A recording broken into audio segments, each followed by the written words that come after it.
Let's go ahead and turn to Exodus chapter 35. Exodus 35. Somebody looked up at the screen earlier and noticed that we have 6 chapters on the screen, and they said that was kind of, what did you say?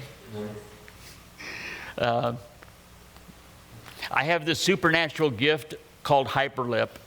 And what that means is where I have the ability to speak at a much higher rate than what my brain works at. And so it enables me to stutter and falter over my words much more than I normally do. And we're going to tonight engage into hyperlip. Tonight's going to be a hyperlip kind of night. And so I'll be talking fast. I just encourage you all to listen fast. And we are, Lord willing, going to get through these 6 chapters tonight. Much of what's in our text, though, is just simply a repetition of when Moses was up on the mountains getting the instructions on how to build their tabernacle, and God in a very detailed manner had laid out those instructions for Moses. He came down and he told the builders what it was going to look like in the construction of their tabernacle, and what we're going to be looking at tonight is them actually doing the work. And it's a description that's just kind of a repeat of what we saw in chapters 25 to 31 of the instruction. So we won't be hitting every verse, and I ask that as a result of that, you don't report me to the verse by verse, book by book, or chapter by chapter, book by book police.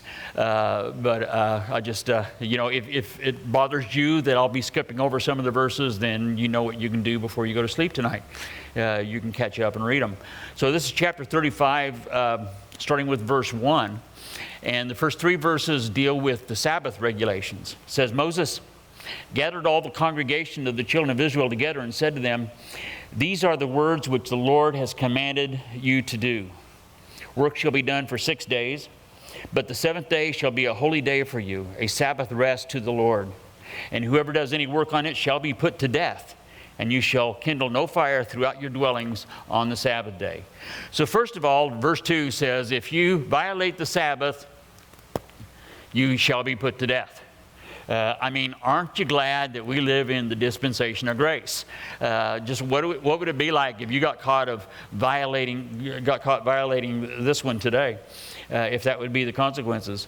When he says kindle no fire, now that was a little more black and white 3,500 years ago. You kindled a fire back then. Today, with electronic ignition pilots on our stoves and that sort of a thing, it's a little more complicated every time. In fact, over in Israel today, on Shabbat, on Saturday, from 6 o'clock on Friday until 6 o'clock on Saturday evening, you can't turn on a light switch. Because when you do that, there's a little spark inside the wall in the switch, and that's kindling a fire. You can't push an elevator button. In fact, in the hotels that we stay at when we go over there, they have one elevator that's always designated as a Shabbat elevator, and it automatically goes to every floor, stops, waits for a minute, and then the doors close and it goes to the next floor. And then when it gets all the way to the top, it starts making its way down. It takes forever to use a Shabbat elevator, but the observing Jews will do so. You can't, in fact, in some of the very observing communities, if you go downtown in Jerusalem, you don't notice this, but in some of the villages and so forth, you don't ever see anybody driving a car, because you have to kindle a fire when you turn the key in the ignition. It's kind of amazing how seriously they would take this. They don't do any cooking on Shabbat, and so what they do is they turn on all of their crock pots on Friday afternoon with their stews and their soups and all of that, and then they just eat out of those throughout Friday evening and the day on Saturday. But once again, I think the significance here is that before the work commences, they are going to observe Shabbat. And he makes a big emphasis of that. This isn't the first time we've seen this in Exodus, is that takes precedent over even the work itself. And then in verses 4 to 9, we see the offerings that are going to be taken up for the tabernacle. Moses spoke to all the congregation of the children of Israel, saying, "This is the thing which the Lord commanded, saying, Take from among you an offering to the Lord. whoever is of a willing heart, and I have those two words underlined in my Bible, whoever is of a willing heart, let him bring it as an offering to the Lord. Gold, silver, bronze, blue and purple and scarlet thread and fine linen and goat's hair and ram skin dyed red, badger skins and acacia wood. If you remember, these were all the different elements that would comprise the tabernacle. Oil for the light, spices for the anointing oil and for the sweet incense, onyx stones and stones to be set in the ephod, in the breastplate. We looked at all of these earlier. And then in verse 10 he says, and all who are gifted artisans among you come and make all that the Lord has commanded. And starting with verse 11, he starts talking about the different things that they were going to build within the tabernacle. And dropping down to verse 20, verses 20 to 29 shows us how the tabernacle offerings were collected. And all the congregation of the children of Israel departed from the presence of Moses. And then everyone came whose heart was stirred, and everyone whose spirit was willing, and they brought the Lord's offering for the work of the tabernacle of meeting, and for all its service, and for the holy garments. Now this is a huge congregation. We're talking somewhere in the neighborhood, 2.5, 3 million people, maybe even a little more. And so when they took up an offering, it was an offering. And even that itself would have taken some time. And I mean, they had some humongous agape boxes there. And so they're collecting all of the stuff that's going to be used for the construction, not only of the tabernacle itself, but its furnishings and even the garments that the priest would wear. In verse 21, they came, both men and women, as many as had a willing heart. Then you see that again. And they brought earrings and nose rings, rings and necklaces and jewelry of gold. That is, every man who made an offering of gold to the Lord. And every man with whom was found blue, purple, scarlet thread, fine linen, and all the things that were listed once again. They brought all these different kinds of materials that could be used for making the coverings and the clothing. They brought that. Verse 24, everyone who offered an offering of silver or bronze brought the Lord's offering. And everyone with whom was found acacia wood for any work of the service brought it. Some guy had a little stash of silver, he brought that. Another guy had a box with a bunch of acacia wood, he brought that. Whatever anybody had, they brought it for the work of the tabernacle. And all of the women who were gifted artisans spun yarn in their hands and brought what they had spun of blue and purple and scarlet and fine linen. And all the women whose hearts were stirred with wisdom spun yarn and goat's hair.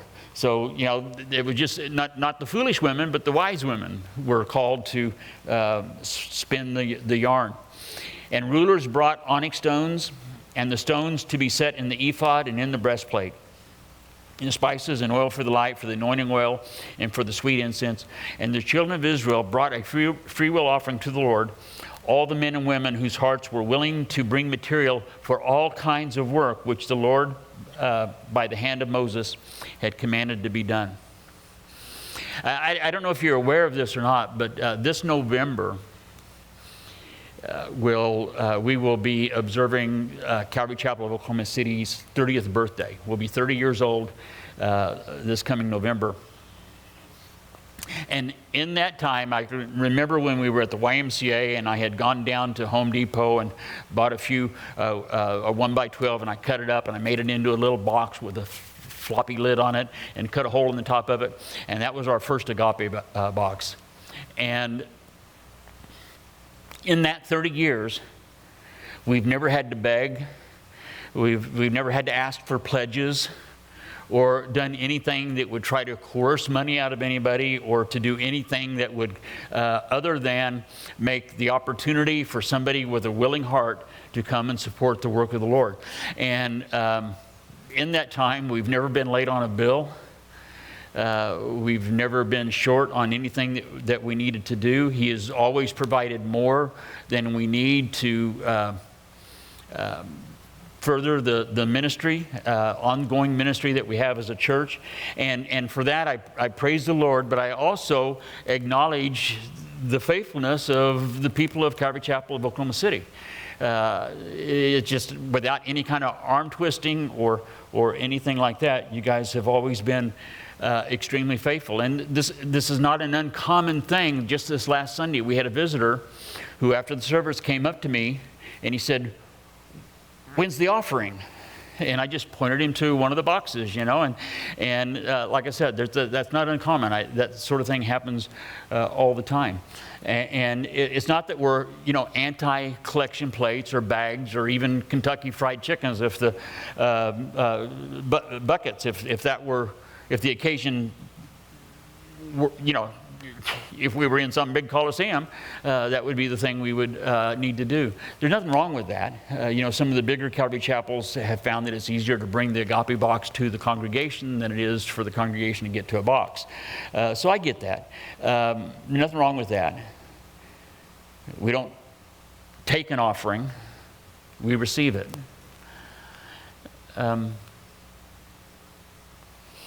It's only wrong when it's coerced.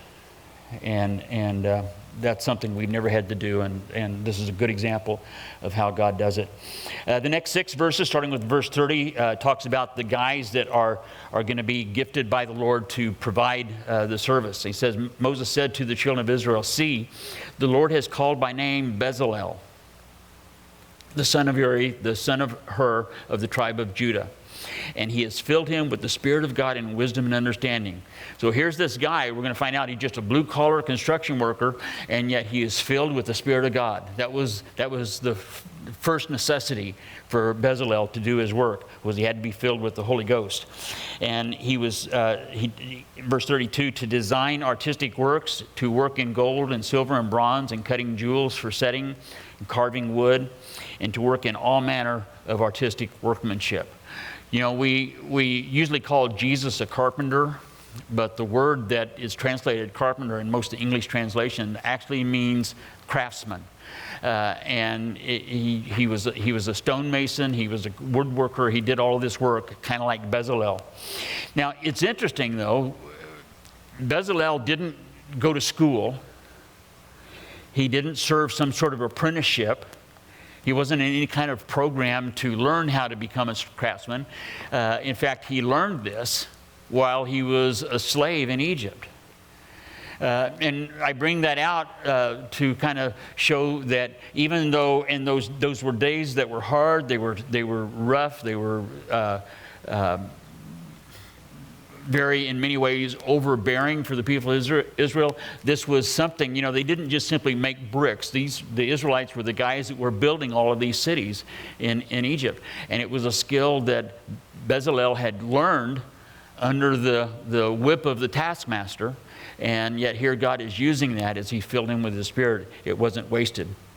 And he had put in his heart the ability to teach in him, and Aholiab, the son of Ahisamach. Now, this was Bezalel's foreman.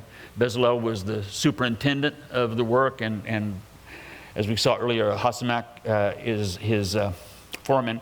He's of the tribe of Dan, and he filled him to do, with skill to do all manner of work of the engraver and the designer and the tapestry maker in blue and purple and scarlet thread, fine linen, and that of the weaver, those who do every work and those who design artistic works. And Bezalel and Aholiab and every gifted artisan in whom the Lord had put wisdom and understanding to know how to do all manner of work for the service of the sanctuary shall do according to all that the Lord has commanded. Not everyone was gifted in everything, and I think that's a good ministry lesson for us. Some people may be good at one thing, somebody might be good at another thing, and they don't have to feel bad because they can't do everything. God distributes the gifts individually as he wills. And we see how that's at work here. And then Moses called Bezalel and Aholiab and every gifted artisan in whose heart the Lord had put wisdom, and everyone whose heart was stirred to come and do the work. The key here is their willingness. They had to be willing to do it. Just like it would be wrong to coerce people out of their money. And I've seen we've had the people call here and want to come and put on these programs and guarantee that our offerings will increase 20% and all this sort of thing. Just different ways that we can teach everybody to dig down deeper into their pockets to get whatever dime we can out of everybody, and that's wrong. So is it wrong to try to coerce people into service. It's those who are willing is the key. And I've seen where people have said, you know, if you really love God, then you will. And you've probably heard that as well. Or even this, I've seen this many times just driving down the street, and you'll see the church sign. And on the sign it'll say, what have you done for the Lord lately? And, you know, well, gosh, that's kind of a good question, but that's a way of kind of getting underneath somebody's skin to try to coerce them into doing something rather than being motivated by God's grace and stirred by His love.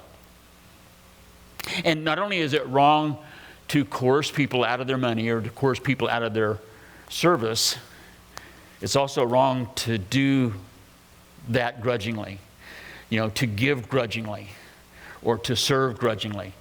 You know, I remember what Raul Reese, Calvary Chapel pastor in California, said years ago. He says, if you're not going to do it willingly, just take the money and go to McDonald's. It'll do you more good there, you know, than it would if you put it in the plate. And that's true. You know, if we served with the same excitement with which we played, then it would never be a problem, would it? I mean, if we put the same energy into our recreation as we did into the service of the Lord. And I don't know if you've ever been to, say, a Thunder game or an OU game, but the atmosphere is electric. You know, and I mean, there's this excitement and there's this enthusiasm, and everybody is cheering or booing, as the case may be, but they're totally into it. And if we had that same attitude toward how we serve the Lord and how we come together as a congregation, you know, if we would really cling to the reality that it is a privilege to serve God. I think we all know that. I mean, if we were to ask, is it a privilege to serve God? Everybody would say yes. But we got to really understand that it really is. I remember several years ago, we were getting ready to make a trip.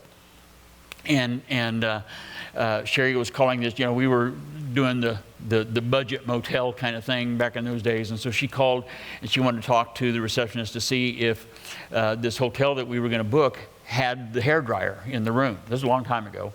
And she wanted to know whether she should pack a hairdryer or whether there would be one in the bathroom.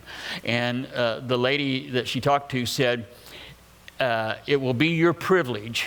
We will give you the privilege of bringing your own hairdryer. Well, that's not what we're talking about when we say it's a privilege to serve God. You know, it really is a privilege to serve God. And these guys were stirred in, I mean, these are the same guys that were bowing down to the golden calf last week. And now we see them going whole hog for God. And they were stirred up from the very beginning when God made the announcement through Moses until the time it was completed. But is willingness the only criteria for serving God? I can remember many years ago, wasn't here, so don't be trying to see if you can identify who I'm talking about, because most of you probably wouldn't even know him if I said his name. But he was a member of our worship team, and this guy was good. I don't know how many of you heard of the Juilliard Institute. He didn't attend Juilliard. He taught at Juilliard. I mean, this guy was good. And he had been he was attending the church, and he had been part of the worship team for a while. And then one day, just kind of in passing, he had mentioned to the pastor that he still liked to toast some weed every once in a while. And he thought, you know, it's God's, you know, it's grace. We can do that sort of thing. It's no big deal. And he thought that because he was willing to come and surrender his talents for the service of the Lord, that should be all that it took. Well, no, it doesn't take that. I mean, as you see, these guys not only had to be willing, but they had to be full of the Holy Spirit. They had to be full of wisdom and understanding. You know, it also takes a certain degree of sanctification to be applied to our willing hearts as well. Not only the ability, not only the willingness, but also being set apart for God. And they received from Moses, verse 3, all the offering which the children of Israel had brought for the work of the service of making the sanctuary. And so they continued bringing to him free will offerings every morning. And then all the craftsmen who were doing all the work of the sanctuary came, each one from the work he was doing. And they spoke to Moses, saying, the people bring much more than enough for the service of the work which the Lord has commanded us to do. Have you ever heard of such a thing? Stop. We don't need any more. We have more than we need. So Moses gave a commandment, and they caused it to be proclaimed throughout the camp, saying, let neither man nor woman do any more work for the sanctuary. And the people were restrained from bringing. They took some duct tape and just put it over the whole of the agape box and said, we're just not getting any more. We got more than we need. For the material which they had was sufficient for all the work to be done. Indeed, it was too much. Yeah, that'll never happen. But here's a news flash. God doesn't need our money. Do you know that? I mean, if God just kind of willed it and created the entire universe just by willing it to be done, created it out of nothing, he could have certainly wiggled his nose and produced a tabernacle in the middle of the desert. He doesn't need our money to do the work of the ministry. He doesn't need us. He doesn't need your money, but he knows your need to give it. And I think that's a big lesson here that we see in the text. And some of you say, yeah, but that wasn't talking about the ongoing, every day, every week, we make our offerings, then they empty out the agape boxes to count the money and take it to the bank, and then next week we do it all over again. This is kind of a one-time deal. It was just sort of like they were just building the tabernacle. And so it wasn't like, no, we don't need your tithes and offerings anymore. It wasn't that kind of a thing. And I get that. But what if it was for a building fund? What if we'd started a building fund? Would it ever be the situation where we say, nope, we got more than enough to build the building. Don't send it and give any more. And then what we have starting with verse 8 is they are going to build it in the way that they were told to build it. And so verses 8 to 38, you see the building of the tabernacle, and we'll just skip over those verses. It's just kind of repetition of what we'd seen earlier. And here we are to chapter 37 already. And in the first 9 verses, we see Bezalel beginning the work. And first of all, he makes the ark. And, the Ark of the Covenant was made out of gold, as we saw earlier. And within it were the 2 tablets of the commandments, the 10 commandments. There was also Aaron's rod that budded, and we see that in Numbers 18, and then also we're told in Hebrews. And then there's the pot of manna that was placed in there. You remember when in chapter 16, I think it was? Yeah, chapter 16, they were told to take a pot of the manna and stick it in the Ark of the Covenant as well. They put these 3 in, and if we could see inside the Ark of the Covenant, we would see those 3 items. And these were placed, once they had constructed the ark, then they placed those 3 items in the ark, and then that was placed in the most holy place within the tabernacle. Now, when we get to, and all 3 of these things point to Jesus Christ. Everything about the tabernacle does. But with regards to the law, of course, it was Christ's sacrifice on Calvary that fulfilled the law, and that allowed the Lord to be able to give us his righteousness through the fulfillment of keeping every jot and tittle of the law. And this Aaron's rod that budded, of course, here's this dead stick. I mean, if this isn't a type of us, I don't know what is. There's this old dead, dried out stick that all of a sudden is brought back to life. It becomes born again, and it spouts almond blossoms and leaves. And of course, that's a type of the new life that Jesus brings us through his sacrifice. And then he is the bread of life as he provides the bread, the manna. The pot of manna speaks of the provision that God gives us. It's interesting that when the temple, this is the tabernacle, but when the temple was dedicated almost 500 years later, and it's said that they took the ark and then they put it inside the Holy of Holies of the temple. It's the only thing that's mentioned there is the 10 Commandments. Those were inside the box, but the pot of manna and Aaron's rod that budded aren't mentioned. And Most of the commentators, there's kind of a general consensus among the commentators that the pot of manna and the stick, Aaron's rod, were stolen by the Philistines when they were taken out by the Philistines when they stole the Ark of the Covenant. But they didn't touch the 10 Commandments because they ain't want nothing to do with God's commandments. So they left those alone, but they just took the other things out, maybe as good luck charms or magic talismans or something. And then down to verse 7, he says he made the 2 cherubim of beaten gold, and he made them of one piece at the 2 ends of the mercy seat. And what we're going to see as we go through these different furnishings within the temple, how each one of them speaks of Jesus. And the first one is the mercy seat.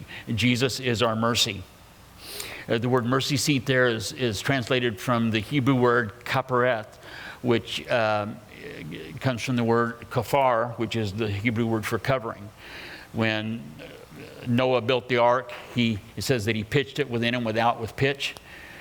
He covered it within and without with covering. He kafared it within and without with kafaring. And that's the word that's used for mercy seat. It means covering. The mercy seat, where the blood would be applied once a year by the high priest on the Day of Atonement. He would sprinkle the blood of the sacrifice on the mercy seat, and their sins would be covered over for another year. First chapter of Jude. The last chapter of Jude, verse 21, says, "Keep yourselves in the love of God, looking for the mercy of our Lord Jesus Christ unto eternal life." One chapter in Jude, and verse 21 tells us about the mercy that we get through Jesus Christ. And then verses 8 and 9 describe how the cherubim would be placed on there. And starting verse 10, he says, "And then he made the table of acacia wood." And so the table of showbread, they made it out of acacia wood, and then it was covered over with gold.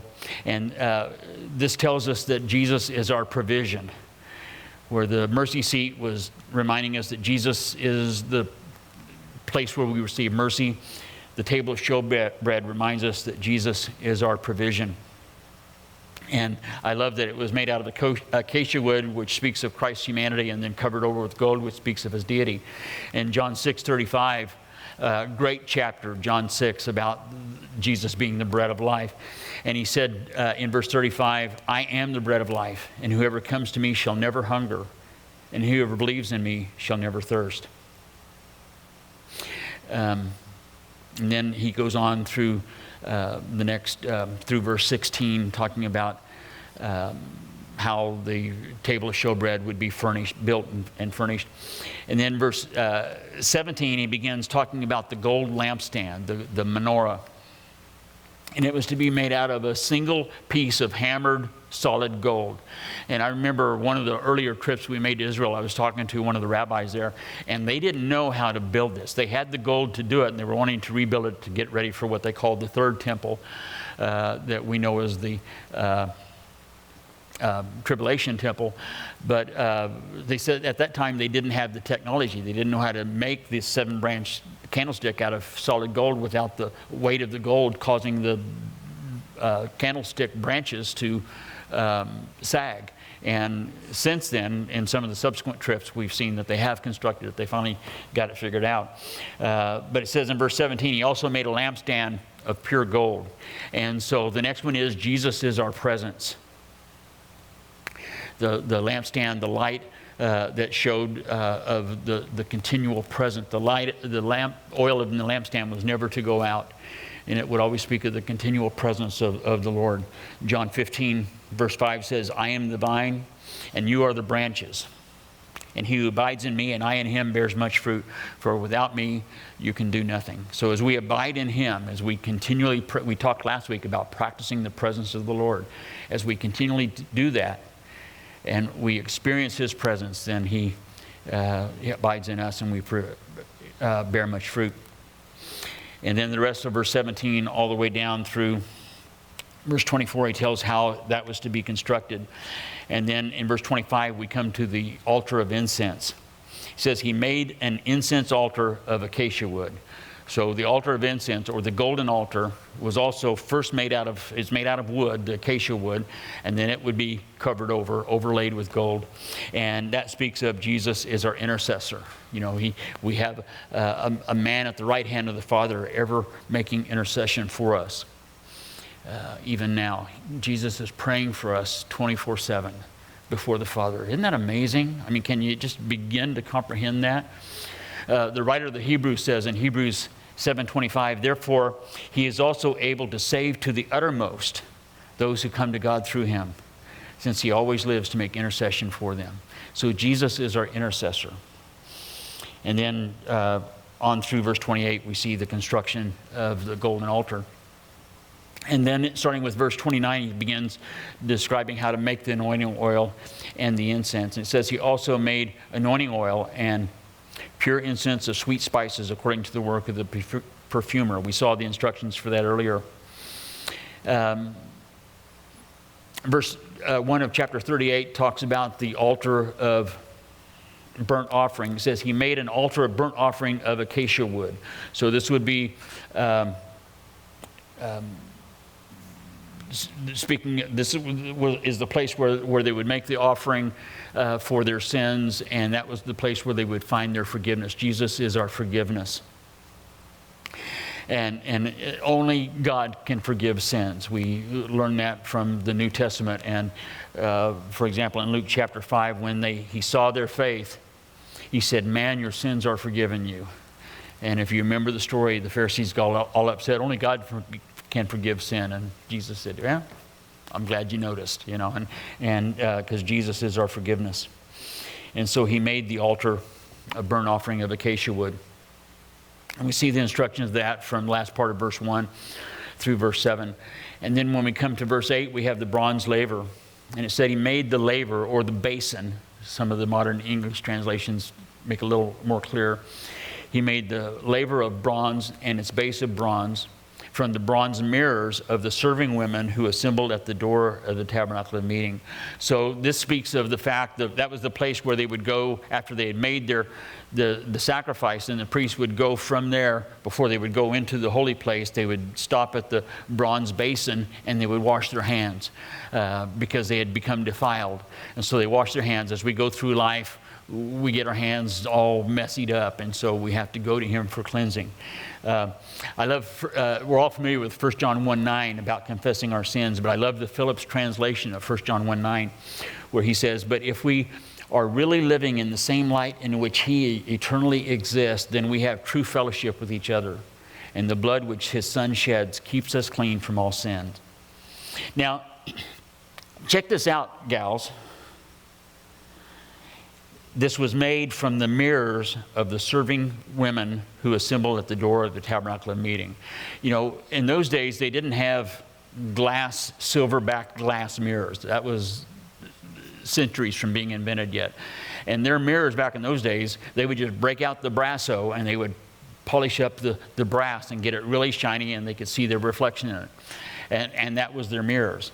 And the women, now check this out. Stay with me here. The women were asked to donate their mirrors. What would you do without your mirror? I mean, this would be a makeup fail just looking for a place to happen, you know. I mean, you know, how would you put on your makeup if you didn't have your mirrors? But I mean, that's an epic makeup fail, right? But the idea is that they were to see him as their number one thing. That was where they were he was to be even more important than their own appearance. And then verse 9, he turns to the outer court. And verses 9 to 20, we see the instructions for that. See how we're doing this? I mean, we're going to kill the rest of the book of Exodus here. And goes all the way, then starting with verse 21, it's the materials that made up the tabernacle. And it says in verse 22, and Bezalel, the son of Uri, the son of Hur, of the tribe of Judah, made all that the Lord had commanded him. Now, it's generally considered that Hur was Miriam's husband. So this would have been Moses and Aaron's brother-in-law. Remember when they were fighting the Amalekites, and Joshua was out there fighting the battle, and Moses was up there with his hands in the air, and Aaron was on one side holding his hand, one arm up, and Hur was on the other side holding the other arm up. And it's generally believed that Hur was Miriam's husband. We don't know that from Scripture, but that's just the general consensus. So that would make Hur Bezalel's granddad, and would have been, great nephews of Moses and Aaron. And with him was Aholiab and Ahisamach of the tribe of Dan, an engraver and designer, a weaver of blue, purple, scarlet thread, and a fine linen. And all the gold that was used in all the work of the holy place, that is, the gold of the offering, was 29 talents, 730 shekels, according to the shekel of the sanctuary. Now, the shekel of the sanctuary is a little fluid. It's not there was no standard weights and measures in those days, so it's a little hard to know exactly what it was at that time. But it's probably, all of this is probably about a ton of gold. And I didn't check the price of gold today. I looked at it a few days ago, last week one time, and it was a little over $1,700 an ounce. So that would be $58,688,000 worth of gold went into the tabernacle. And remember we talked about how plain and just blah it was on the outside. It kind of blended in with the desert surroundings, but the glory was on the inside. You got to get on the inside to see the glory. But it wasn't the gold that made the inside glorious. It was God's presence as He dwelt between the cherubim. And this is going to be true of anything that we as Christians experience in our life, whether it's talking about healing or whether it's talking about a feeling or whether we're talking about anything that goes on in our life. God could do His miracles, and He could do His provision, and He can do His forgiving, and He can do all those things that we see being personified in the elements of the tabernacle. But if we don't have His presence, there's no glory. It's just blah. And I think that's the lesson here.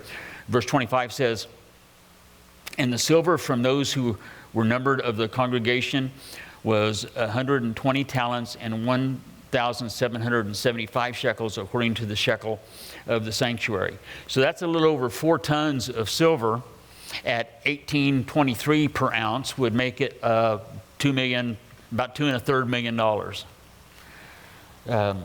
So there's that. And then he goes on to describe some of the other elements of what the silver would be used for.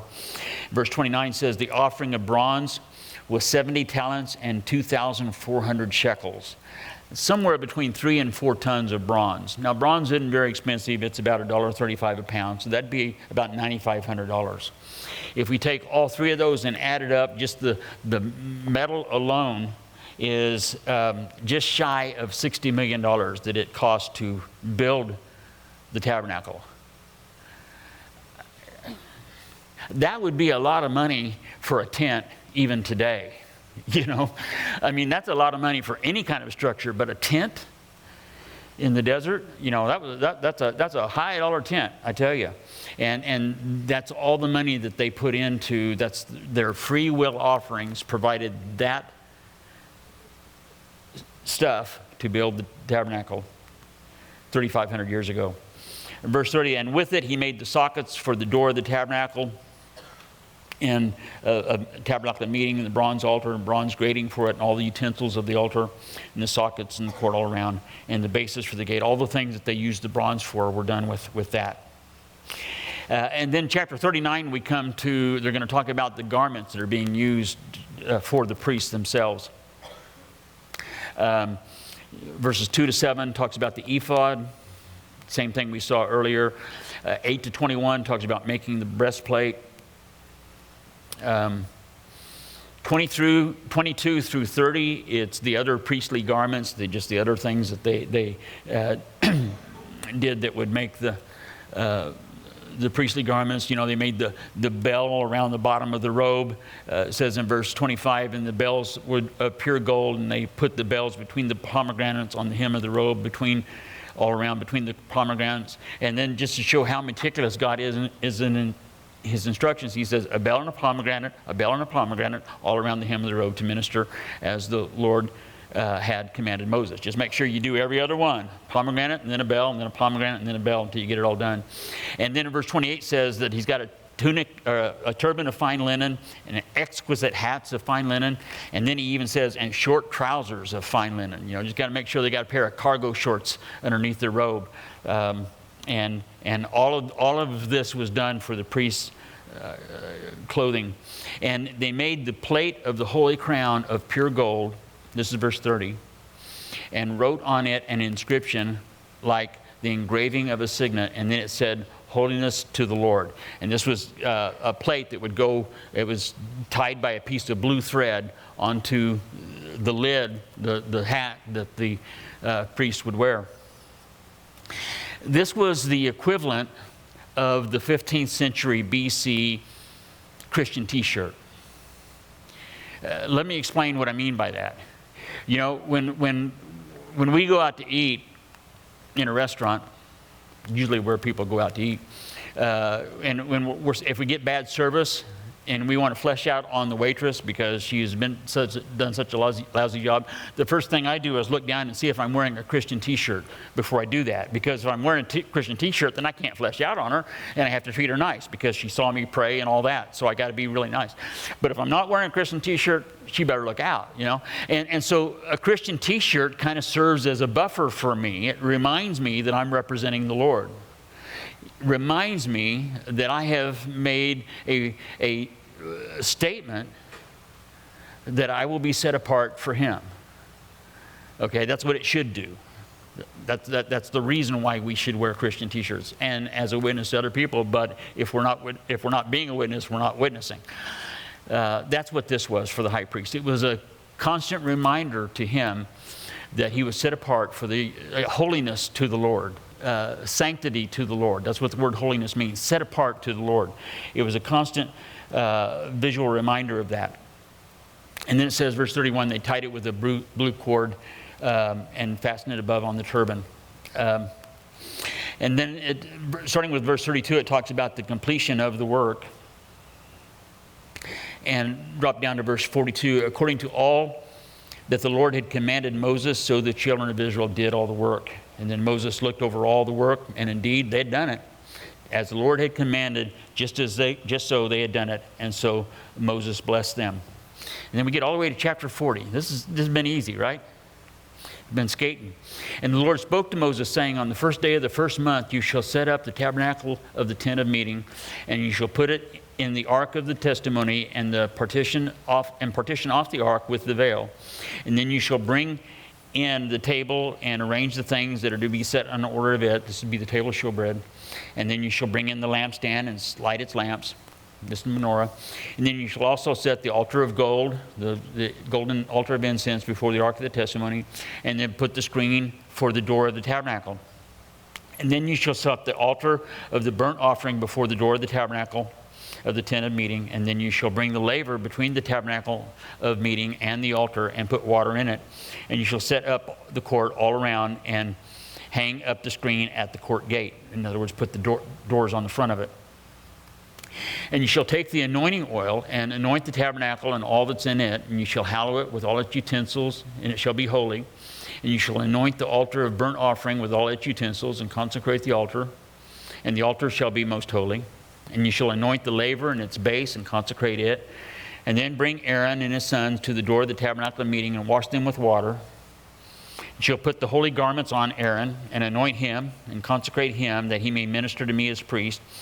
And you shall bring his sons, and clothe them with tunics. And you shall anoint them as you anointed their father, and that they may minister to me as priests. And for their anointing shall surely be an everlasting priesthood throughout their generations. And Moses did according to all that the Lord had commanded him, so he did. And it came to pass in the first month of the second year, on the first day of the month, that the tabernacle was raised up. So this is just shy of a year after they left Egypt. Remember, they left in the first day of the month. They said Nisan, the month of Nisan, is going to be the first day of the year for you. And they left right after Passover, which was on the 15th of Nisan. They got ready to leave. And then here they are 11 and a half months later on the first day of the month again in the following year. 1 year after they left Egypt, they are completing the tabernacle. And Moses raised up the tabernacle and fastened its sockets and set up its boards and put up its bars and raised up its pillars. And he spread out the tent over the tabernacle and put the covering on the tent on top of it, as the Lord had commanded Moses. And he took the testimony and put it into the ark and inserted the poles to the rings of the ark, and he put the mercy seat on top of the ark, and he brought the ark into the tabernacle and hung up the veil of the covering and partitioned off the ark of the testimony as the Lord had commanded Moses. And he put the table on the tabernacle of meeting, on the north side of the tabernacle outside the veil. And he set the bread in order upon it before the Lord, just as the Lord had commanded Moses.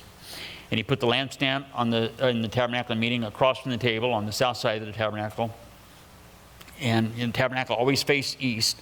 And so the showbread would be on the north, the menorah would be on the south, and then the Holy of Holies would be toward the west. And he lit the lamps, verse 25, before the Lord as the Lord had commanded Moses, and he put the gold altar in the tabernacle of meeting in front of the veil, and he burned sweet incense on it as the Lord had commanded Moses. And he hung up the screen at the door of the tabernacle, and he put up the altar of burnt offering before the door of the tabernacle of the tent of meeting, and he offered upon it the burnt offering and the grain offering as the Lord had commanded Moses. And he set the laver between the tabernacle of meeting and the altar, and he put water there for washing, and Moses and Aaron and his sons would wash their hands and their feet with water from it. And whenever they went into the tabernacle meeting and when they came near the altar, they washed as the Lord had commanded Moses. I don't know if you've been counting, but have you noticed how many times it's said, as the Lord has commanded Moses? 14 times just in the last 2 chapters alone, as the Lord had commanded Moses. He wanted it to be done just exactly the way that he had told them to do it. I mean, we don't have Miriam coming up and go, oh no, this feng shui is just way off. You know, we need to move the tabernacle. You know, there wasn't any of that. It was all done just exactly the way Miriam said it should be, or the Lord said it should be. And he raised up the court all around the tabernacle and the altar, and hung up the screen of the court of the gate, of the court gate. So Moses finished the work. And then in verse 34, we have the cloud descending and filling the tabernacle. It says the cloud covered the pillar of cloud by day and pillar of fire by night. The cloud covered the tabernacle of meeting, and the glory of the Lord, the kavod, the glory of the Lord, filled the tabernacle. And Moses was not able to enter the tabernacle of meeting because the cloud rested above it, and the glory of the Lord filled the tabernacle. Now the tabernacle was dedicated in Nisan of the year 1446 BC. That's when the glory of the Lord descended upon the tabernacle.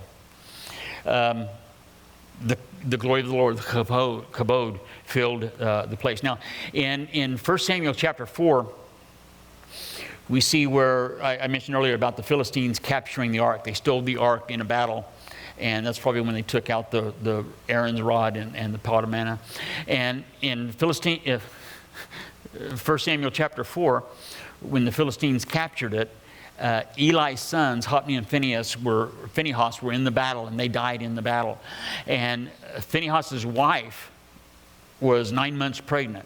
And when the word came to her that the Ark of the Covenant had been captured by the Philistines and that her husband had died in battle, she went into labor and she gave birth to a son. She died in childbirth, but before she died, she named her son Ichabod, or Ichabod. The glory has departed. And she viewed that because the tabernacle the ark had been stolen from them, and her husband had died. He was one of the priests, and everything was all messed up, and the glory of the Lord was no longer with them. And this was we're not sure the exact date of that, but it's somewhere around approximately 1120 BC. And so some 375 years after the dedication of the tabernacle. Then when Solomon built the temple, we know the date of that. Solomon built the temple In 1 Kings chapter 8, we see, and it came to pass when the priest came out of the holy place that the cloud filled the house of the Lord. This is 1 Kings 8, verses 10 and 11. So that the priest could not continue ministering because of the cloud, for the glory of the Lord filled the house of the Lord. And so once again, the glory of the Lord descends, this time not on the tabernacle, but upon the temple.